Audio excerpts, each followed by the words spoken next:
that day again. It's Tuesday. That means I'm about to give you another talking to for this Talk to Me Tuesday. This week, I'm going to jump right on into it. As you can see on the screen is a big old question, why? And the rest of the question is, why? Why is it so hard to fix my credit, man? That's a question that I come across a lot. Of course, there are people who go when they're trying to fix their credit, they go multiple ways. They either do it on their own because they don't trust or they don't believe in people helping them with that kind of thing, or there's people who, of course, will pay for that kind of thing.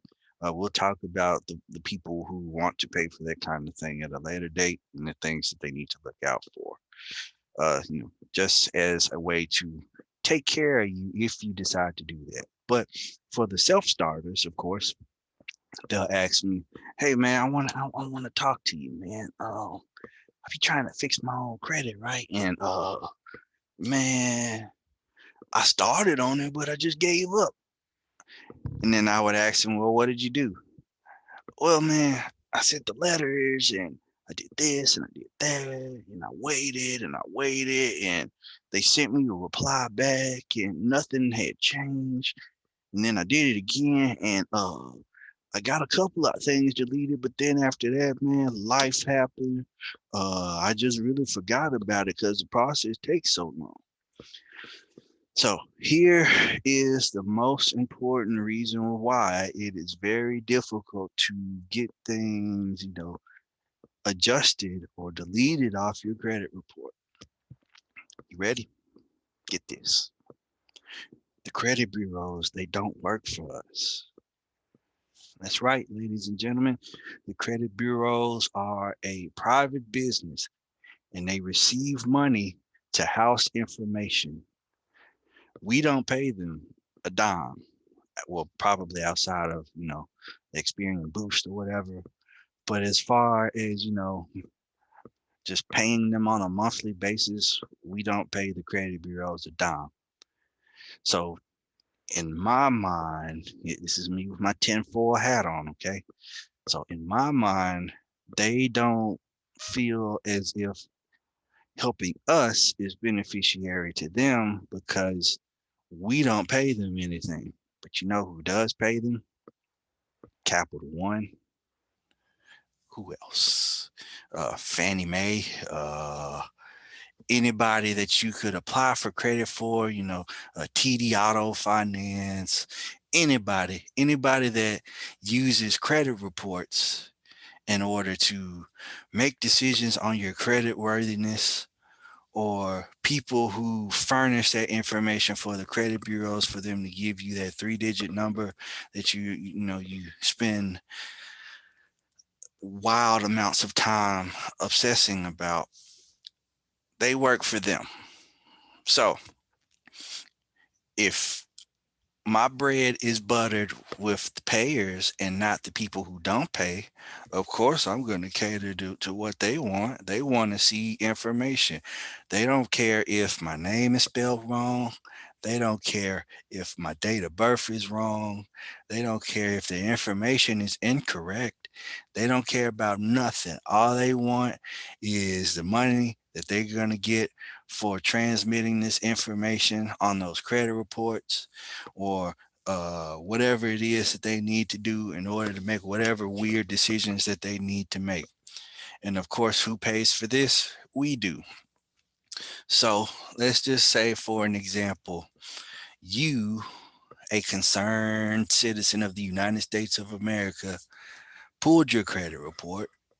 And when you pulled that credit report, you saw a whole lot of errors, like your name spelled wrong.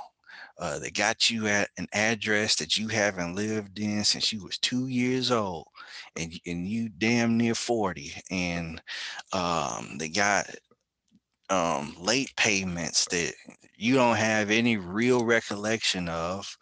There's an account on there that you don't recognize, like seriously don't recognize. You don't know where it came from, or or what the company name is that's showing on the report.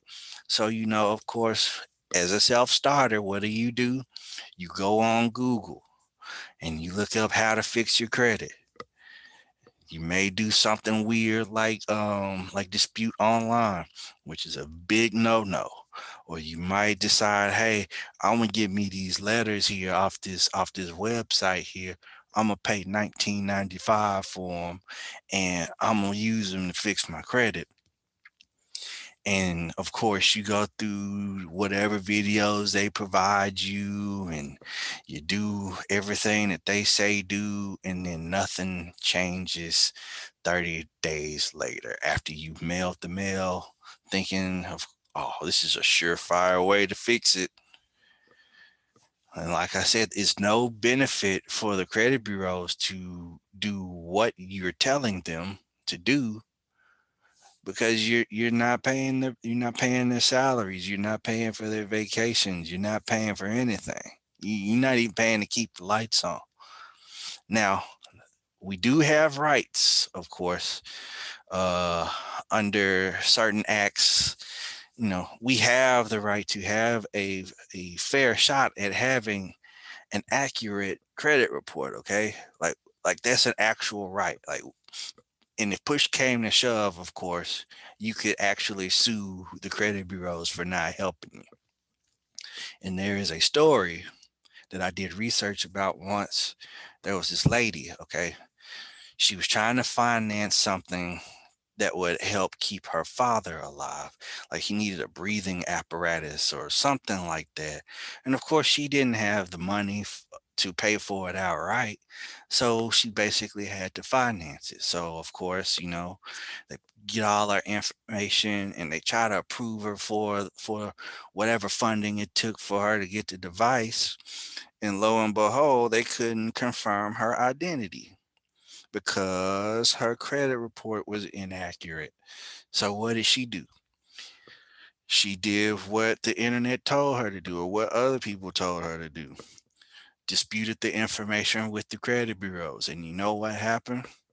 Every time she did it, they didn't change a thing. Even with her providing the necessary proof for them to change the errors that were on her credit report, they did not fix it. So, of course, they're going on and they're going back and forth, back and forth. She's sending letters, they're saying no. She's sending letters, they're saying no. She's sending letters and they're saying no. And unfortunately, of course, as you probably predicted, her father tragically passed. Of course, the apparatus would have kept him alive a little longer than what he was, allowed to be alive, of course. So she ended up suing the credit bureaus for not being able to help. She provided the information that she provided the credit bureaus, and miraculously, of course, she won her case. However, the credit bureaus came back to try to stall the judgment and be like, well, we did what we were supposed to do, but we just don't know what happened as far as, fixing her information is concerned. And the last that I saw, of course, the settlement was tied up in court.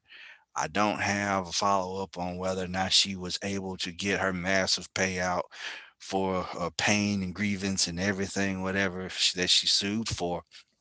But I said all of that to say, when you're in the business of trying to get your life together to fix mistakes that you may have made in the past, or just random mistakes that the credit bureaus have made that have prevented you from being able to get that car or get that credit card or get approved for that mortgage, do know that you are in for a fight. Okay.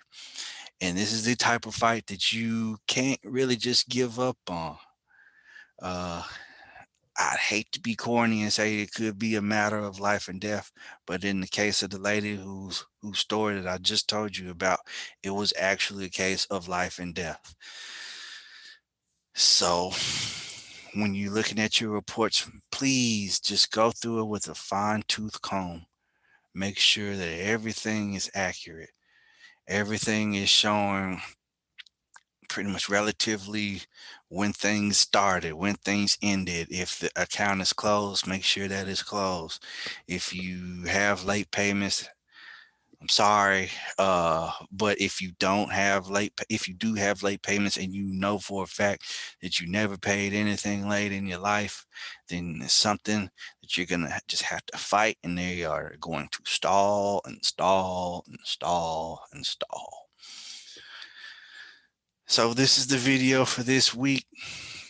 Remember, if you're in the business of making your credit report shine, cleaned up and everything like that, do know that you're going to be in for a struggle.